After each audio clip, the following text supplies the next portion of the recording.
Welcome. Thank you for coming. I'm really excited to see so many amazing faces. There's a few familiar ones to me, or a lot of familiar ones. A lot of new faces and familiar faces. So it's really exciting to be here.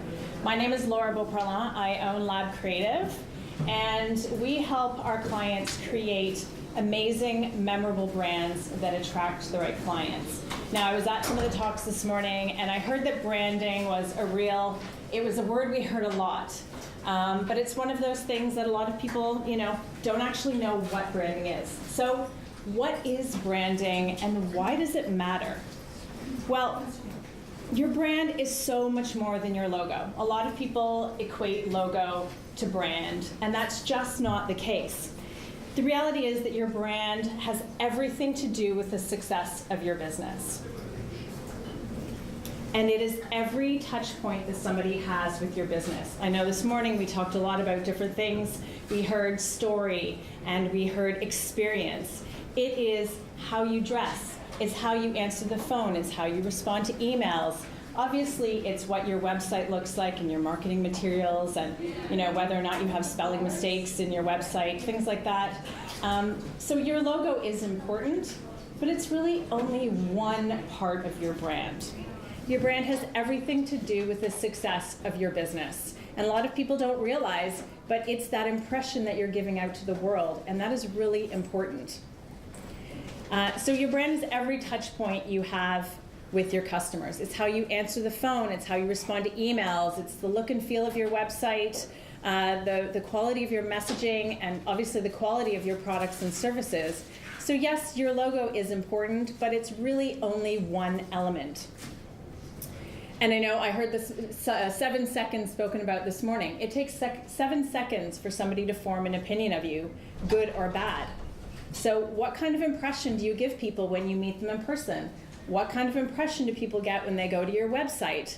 I'm going to share a little story with you. Years ago, I met a wedding planner at a trade show, and I'm chatting with her, and very quickly in my mind I said, wow, I would never hire this person to plan my wedding.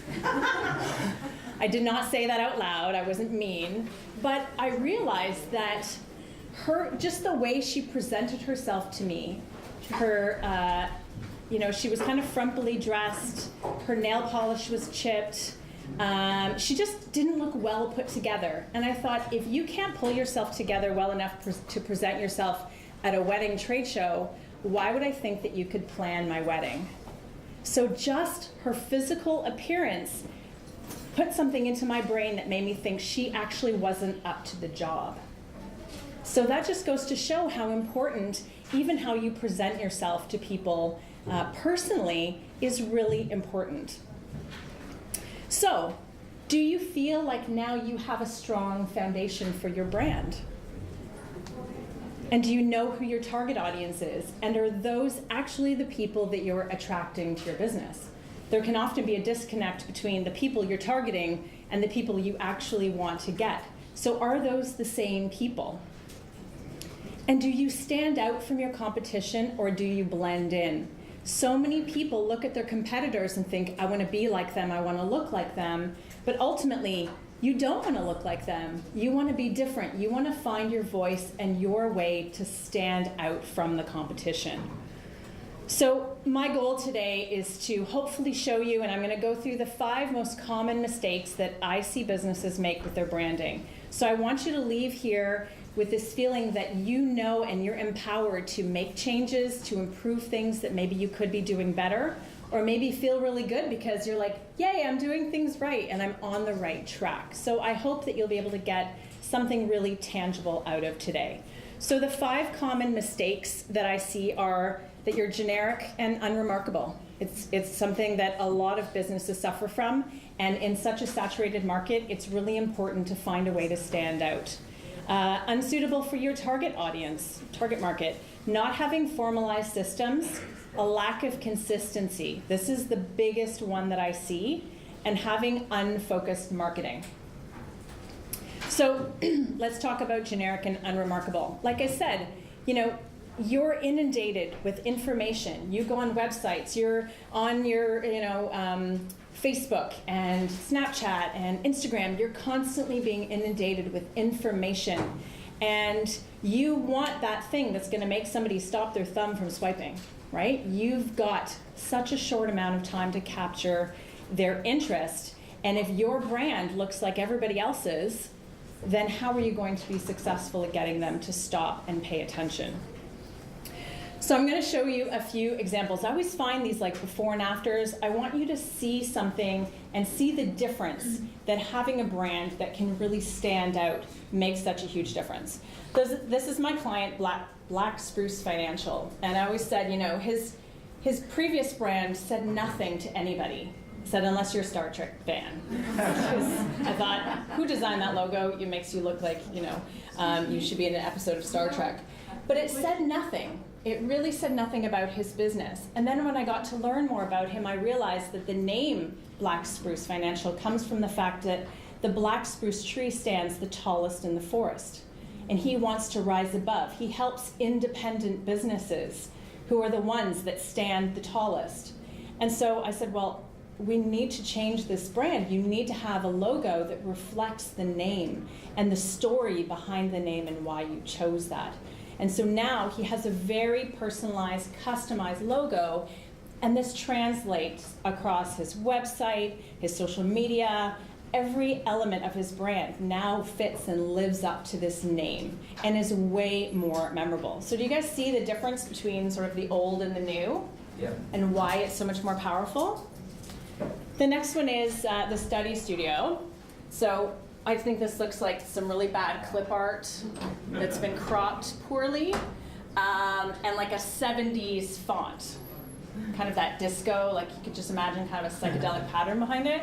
So, the choice of your fonts is hugely important, I teach about typography and the importance of choosing the right fonts for your brand. You can actually express so much just in the type of fonts that you choose.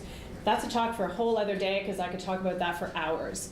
But what I wanted to talk about is the fact that this new brand is really more reflective of the business.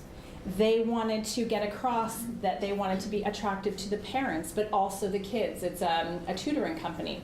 So they wanted to attract these two different target markets. So we got to know what's the personality of the brand, who are you attracting, and then we develop a brand that really fits that. And again, you can see that, and now, I'm just showing you one piece, but this design, these colors, these fonts are now translated across all of their social media and their website.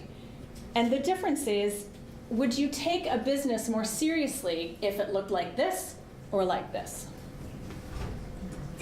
Right? The one on your right, no, your left, my left, whichever. Anyway, this side.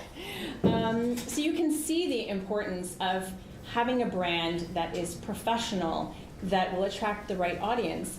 The number of times people come to me and say, people don't want to pay me what I actually charge, and it's usually because your brand looks like you're cheaper than you are. And this is one of those cases.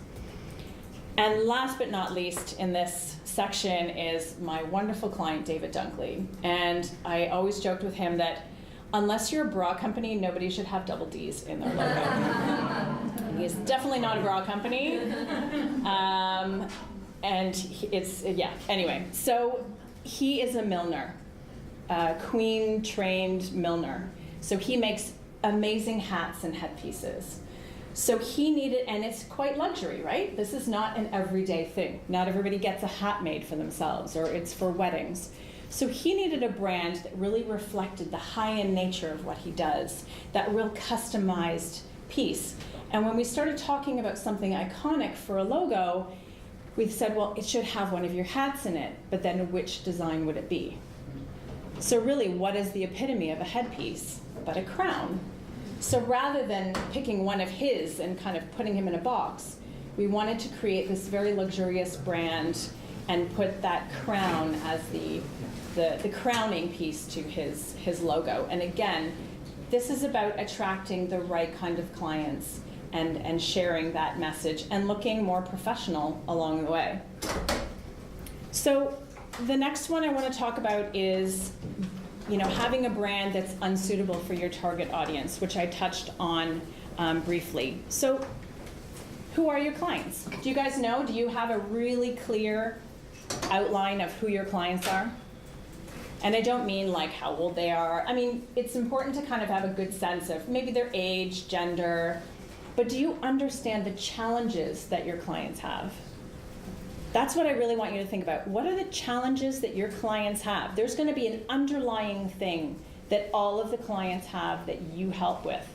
Then I want you to think about, what is it that I do to help all of those people? Do I help them their business make more money?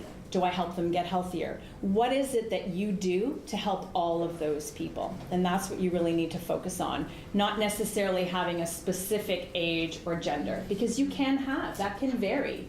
My clients are men and women, and they range in age from 30 to 60. That's a big age range, but I know specifically the types of people within that age range that I'm looking for. And for me, I originally thought I wanted to go after the big businesses. I thought that's where the money is. I'm going to go for corporations. I'm going to get the big paychecks, regular rolling income.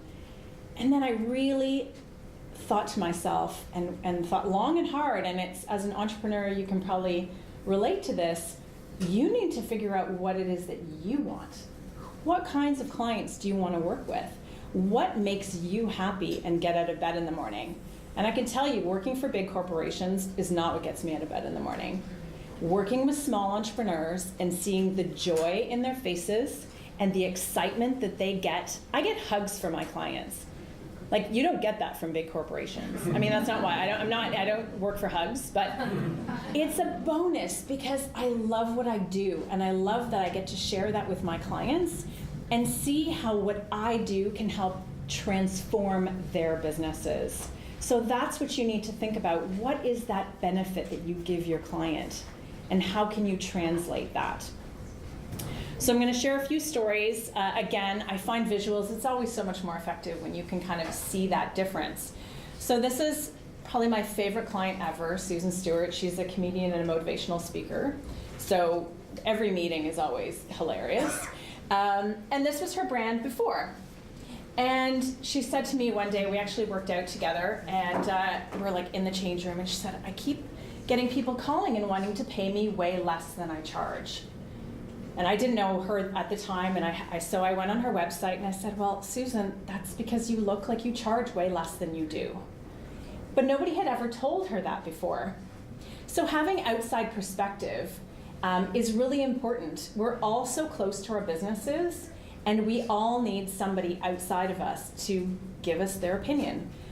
Even I have hired other people to help me with my own branding, and this is what I do for a living.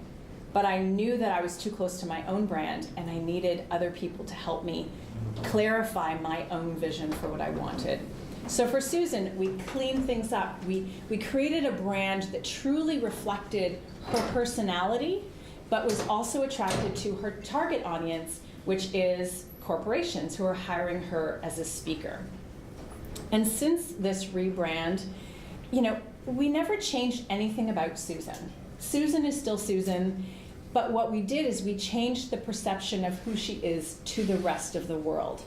And she was then able to get picked up by two of the biggest speaking bureaus in Canada, which she attributes specifically to her brand and the changes that we made. We didn't change her, we just changed the perception of her to the world, which is really important. You don't want somebody to want to change your brand and change who you are and what you're fundamentally about. You need it to align with you and really project exactly who you are. And the other opportunity, or the other possibility, is that your business has evolved over time and your target audience has evolved over time. With our client, the Idea Hunter, their old brand worked for them for a time. It was fun, they had this suitcase with bubbles, and it worked for about 5 years, until they realized that they were shifting and their clientele was shifting. The kinds of people they were attracting was different, and they really needed to up their game. They needed something more sophisticated, more cutting edge. They provide entertainment for events, and they really are on the cutting edge of what they do, and they needed a brand that reflected that. So the old brand wasn't terrible. There was nothing horrible about it, but their business had evolved. And that's the thing with business, is that you need to really pay attention to what's happening around you. Be aware of changes that are going on in your industry, things that could affect your success down the road. Is something going digital that's going to actually make what you do obsolete? Well, you need to find a way to transform your business. Your brand is never going to be something that stays stagnant. It is always going to be evolving and changing. Sometimes it needs an evolution, and sometimes it needs a revolution, and you need to actually do something really dramatic to change it. And this is what the Idea Hunter needed. My client Danny Pahar came to me, and again, he is another motivational speaker and author, and his old brand was super generic. It was very unremarkable. He was really trying to target this corporate audience and thought, I need to look really corporate, but it was kind of a bit of a mess, really, in the end. He had consulting in the name, but I'm like, how does that relate to what you do? And even he was confused by his brand when we first met. But then he handed me a book that he wrote called Awesome at Being Awesome. I'm like, well, that's your business name right there. Like, you are awesome at being awesome. And believe me, it's like the Energizer Bunny on Red Bull. He's high energy and really fast, and I'm like, you need a brand that reflects that. You are your brand. So how many of you are in a business where it's about you? You are what you're selling. You're like a consultant and it's about you. So there's a few of you. So it's really important that your brand reflects you. So Lab Creative is my business, but there's a lot of myself and my personality interjected into that. So you don't necessarily want to build a brand that's completely separated from it. But at the same time, I also didn't want a brand for myself that was just about me. So you have to really look at, there's a few different approaches that you can take to branding from that perspective. So, but Danny needed photos, he needed bold colors, he needed to not look like another guy in a suit. He needed to look like he was a motivational speaker who was going to get on stage in front of people in suits. And now he's really doing quite well with this new business direction because he's clear on what he is selling. So the next one is not having formalized systems. So you might be wondering, what do formalized systems have to do with branding? And ultimately, how you run your business has everything to do with your brand. And I'll tell you another story. When I first started my business, one of my very first clients, I think they were my second, decided to hire me and said, Laura, we've decided to go with you because you just seem so much more professional than the other people that we've met, and like we feel like we can trust you. I was like, oh wow, okay, that's interesting. If only they knew that they were my second client. But I didn't tell them, only because I knew I could fulfill in the promise that I had given them. But what won them over ultimately was the fact that I had a professional portfolio put together. I had a proper, a quote that I gave them. I had my pricing structure sorted. I had my paperwork all in order. And that, along with my design skills and what I could offer, made them decide that I was the right person for them to hire. So, people always think, well, they're going to hire you for the design, for the style, but ultimately it's just as much about that experience of what it's like to work with you, and that they feel secure and they feel like you can actually fulfill on that promise.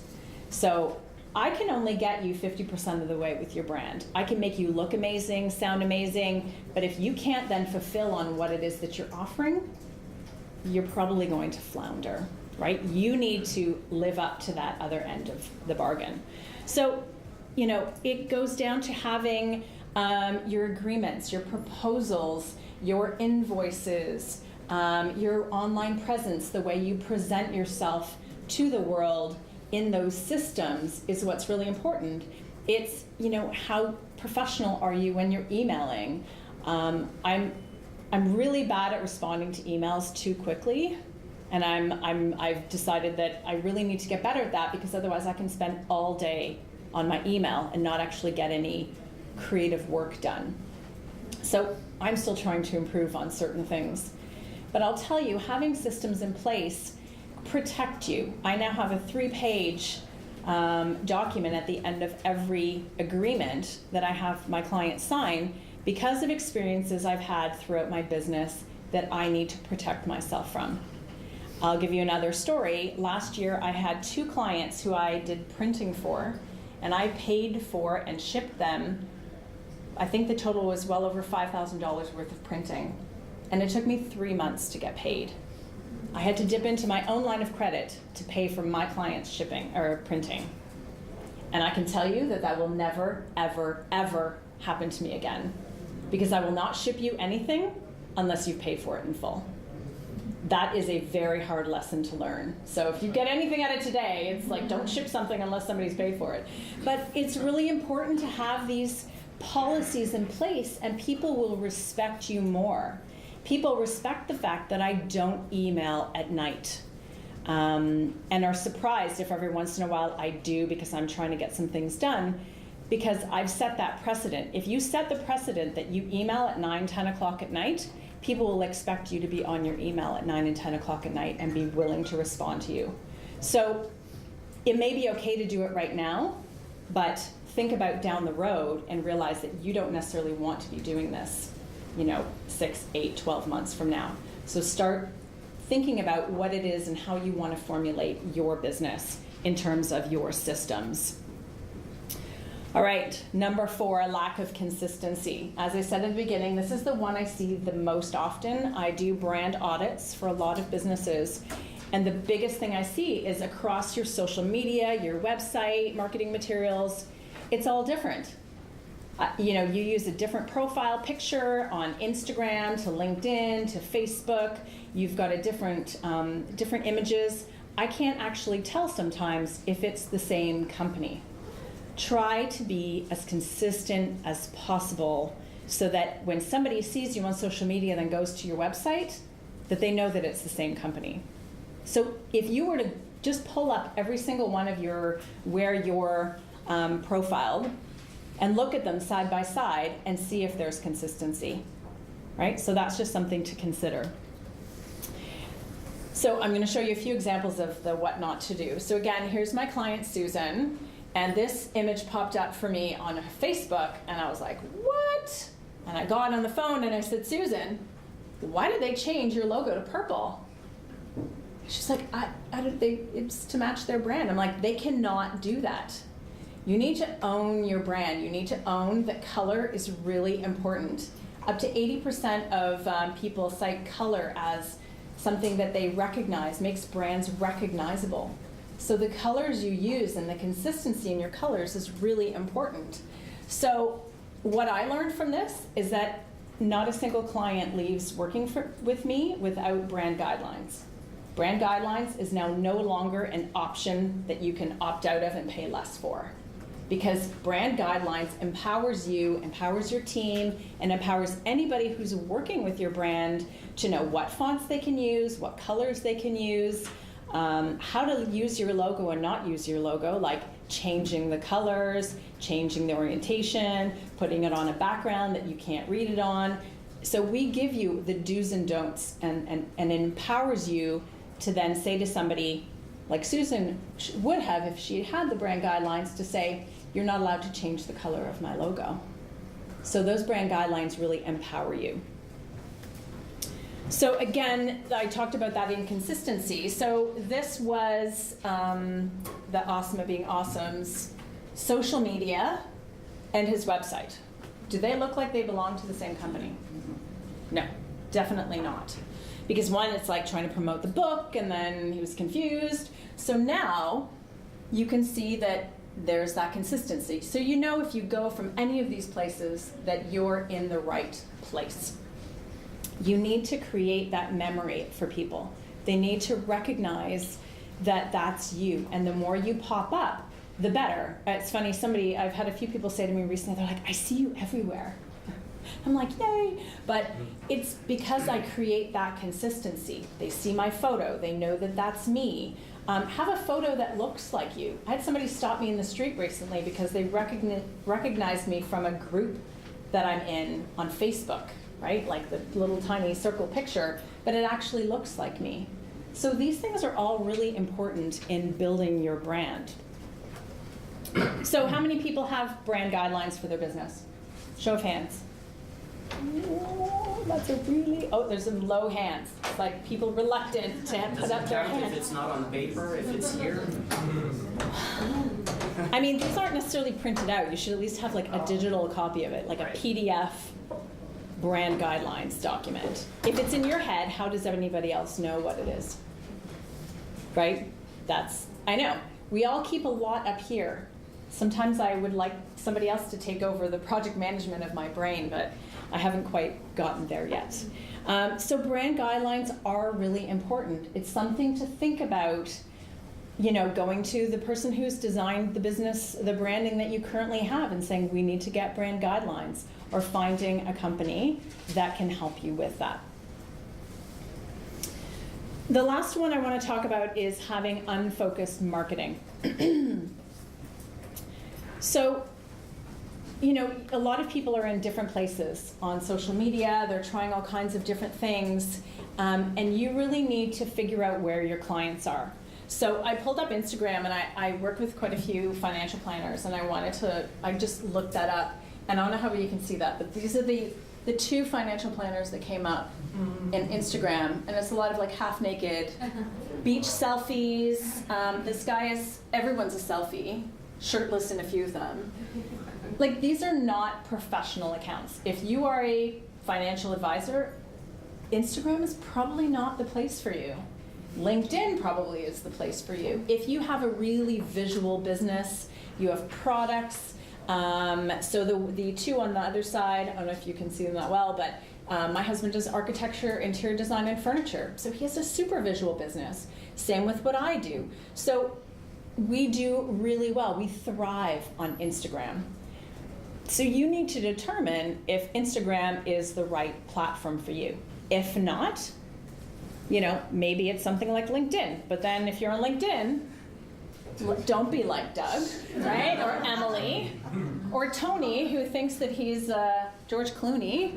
Like, don't put in a fake photo. Don't put in a photo that doesn't look like you. Don't put in your drunk beach photo with, I don't know what this guy's doing. And Doug, I can't even. Who's an investment advisor?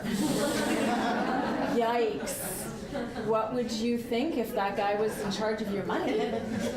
I'd be like, you're fired. Right? Like, you need to realize that people are looking you up. Right? I mean, before I have a meeting with somebody, I'm looking them up. I'm searching for them on social media. I'm searching for them in different places. It can really affect your perception to other people based on what you put out there into the world. So if you want to, my personal Facebook is pretty locked down. It's for friends and family. It's for pictures of my kids. That's for my personal life, right?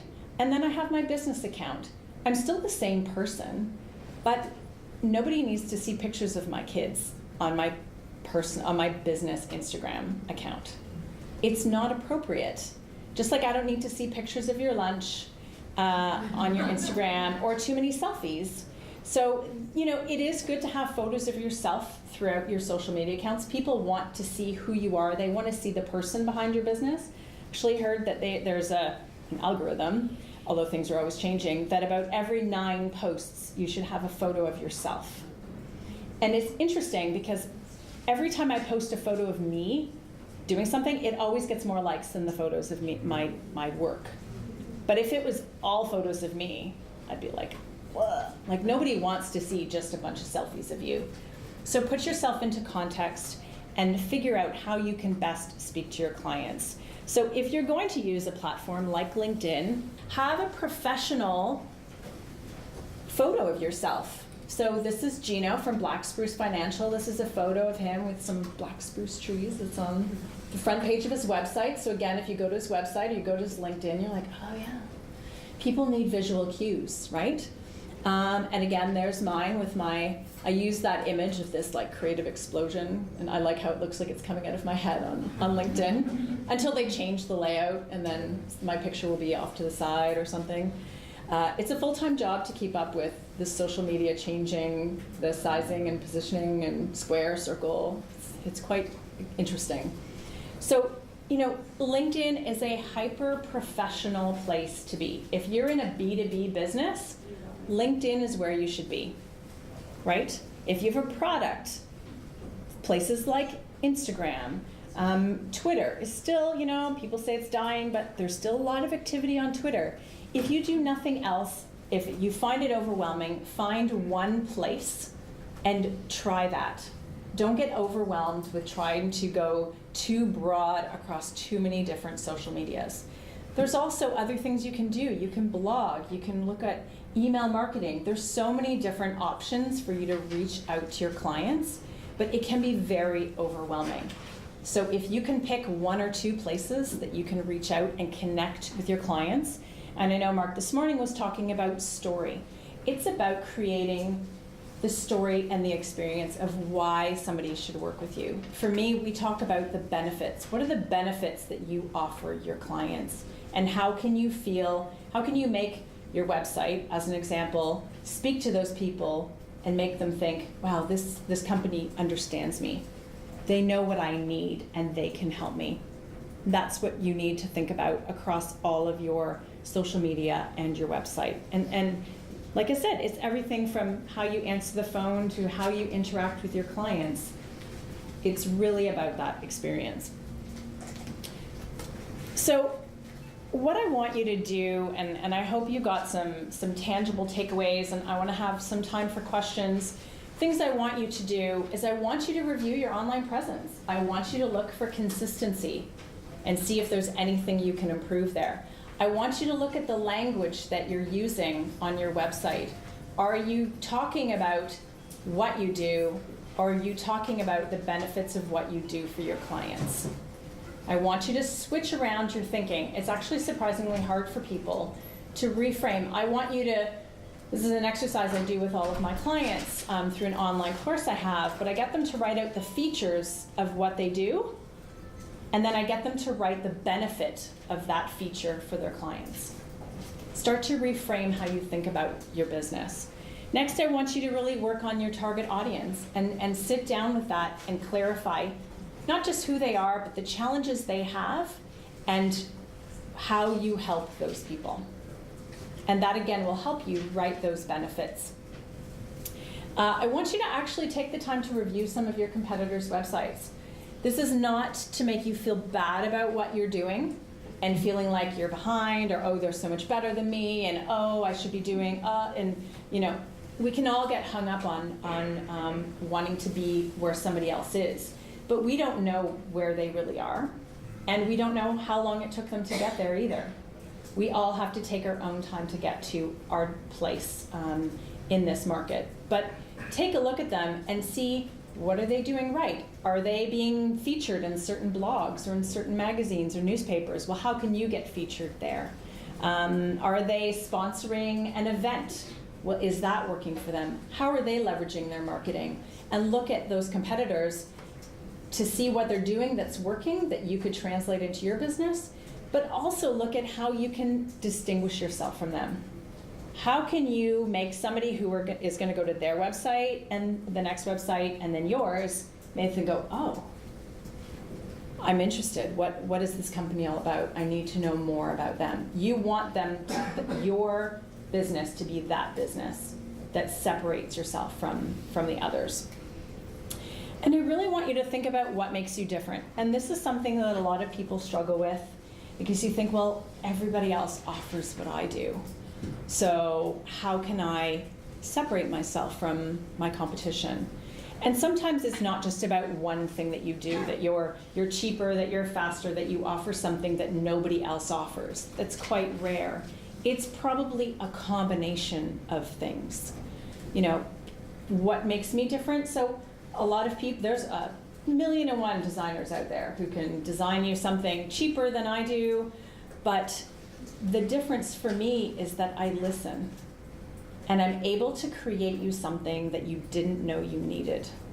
And I become your brand coach and your partner because I'm as invested in your success as you are, right? You're not going to get that from every other company that offers what I do. That's the thing that I'm really leveraging as what makes me different. So what is it that makes you different? Figure that one out. I want you to download my free branding guide. So here's the URL. I would love everybody to get out their phone right now and download this guide. It is a 15 ingredients for creating your brand formula. It is a step-by-step of the important elements of your brand.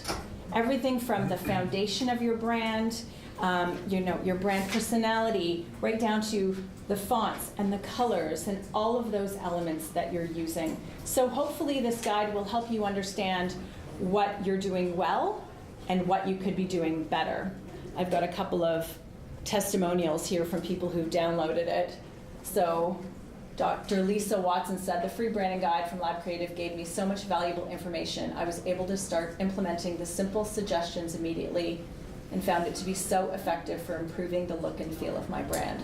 So these are things that you'll be able to do on your own. Here's another one. I need to read that. You can read it yourself.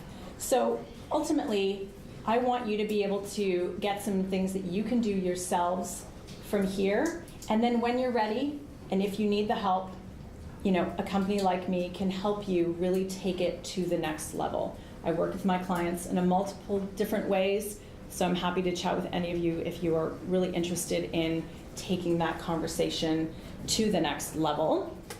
And now I'll take any questions that anybody has. Yes? I'd like to join one of the last things you discussed and something you said when you first started. Yeah. About offering something being different. Yeah. And you gave the example of the shipping that you sent out. Yeah. As an entrepreneur in my field, I think I offer a very custom design special service.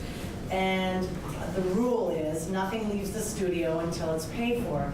But what do you do, and this has happened to me recently, when it's a colleague slash friend that you've known for a long time, who's referred through many people in your industry, it's all like your name is on the line here to be cool, and be, and so I bent the rule because of the trust of all the connections with colleagues, and yet I still had to chase down the money for months. So what would you say to someone who, if you say, here's my policy, and they say, oh yeah, no problem, we go way back, I'll send you the check as soon as I get back to the office in next week or something.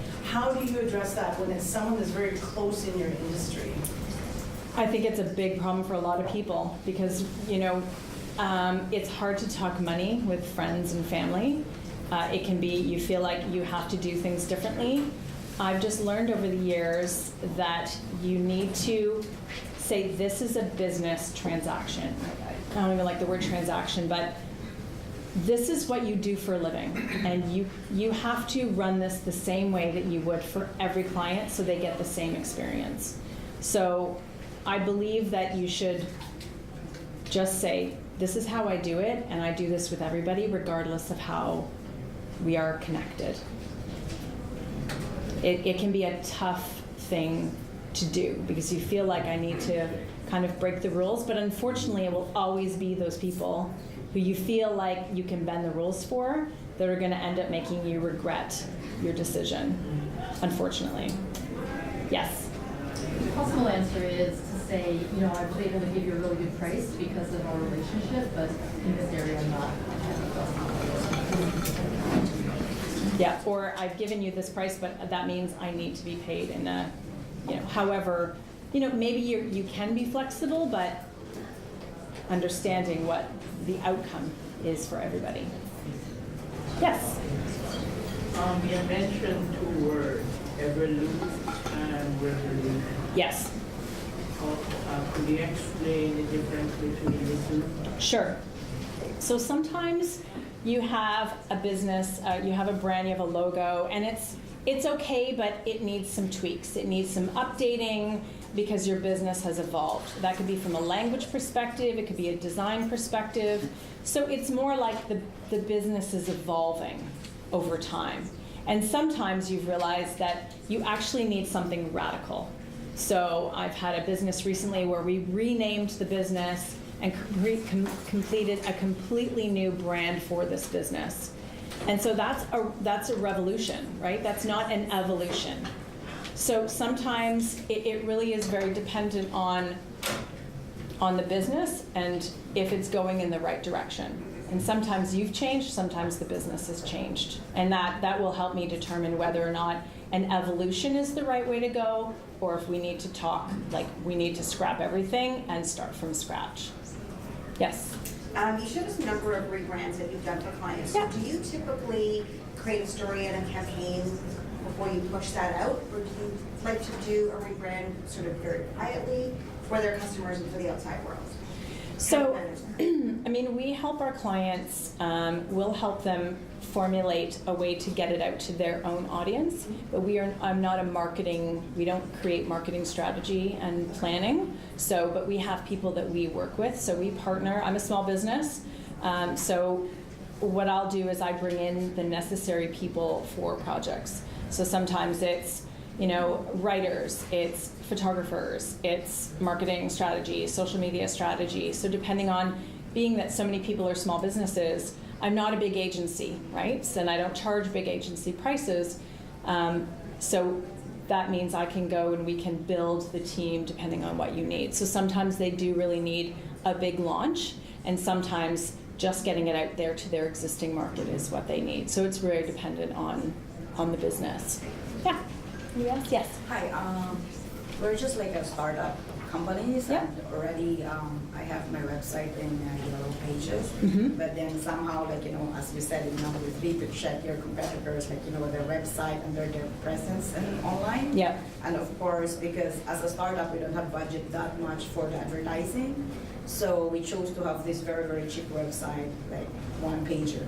But then I found out that it's not as appealing to the customer if I'm the customer. What is the best time to go that way, or shall we invest in advertising as a startup, or shall we wait for revenue? Then what are you advertising? If you want to drive them to your website, Yes. ultimately, and if you don't have a website that's converting people or if there's nothing for them to see or do there, then your advertising would be wasted, I think. Okay. I think understanding the foundation of your business, and this is something we do with a lot of our clients, is we help you build that foundation. And a lot of people are missing that. They think, I want the pretty website and logo, but ultimately, I like this analogy that you can't build a house without a foundation. Because, without the foundation, your house would crumble. But you want the pretty kitchen and the beautiful powder room and the master ensuite and all of that. But your foundation of your brand position, the essence, your target audience, the personality of your brand, that's the foundation. That's like the concrete walls holding up your house. And then the logo and website are all the things that are lifted up because you've got that strong foundation. So if you've got a strong foundation, then you can build this brand around that. Then you can have advertising that starts to drive traffic to that website. But you need to have something for them to do and some kind of call to action on that website without me knowing too much more about your business. So. Yeah. Yes? You gave a few examples of brands attached to personalities. Mm-hmm. How would you recommend those clients actually to grow out of the personality brand and take it to the next level? Well, I think you need to know that before. Businesses are going to evolve. Some people, it's really going to be just about them. So as an example, my business used to have a different name, and it was my name was on it. And I realized that I was actually holding myself back from growing and being bigger, and I actually had to rebrand. I had to rename and completely revolutionize my own business because I didn't want it to be just about me. It still is very much about me, but I knew that I wanted to grow my team, and I didn't want it to just be about Laura. So I think you have to see where you are at in your career. If you can see that down the road you want it to be bigger than just you, and your name is currently on your business, you probably need to make that change now, sooner rather than later. Yeah, I will be around. If anybody wants to chat further, I'll head out into the hallway if you want to talk. And thank you all for coming.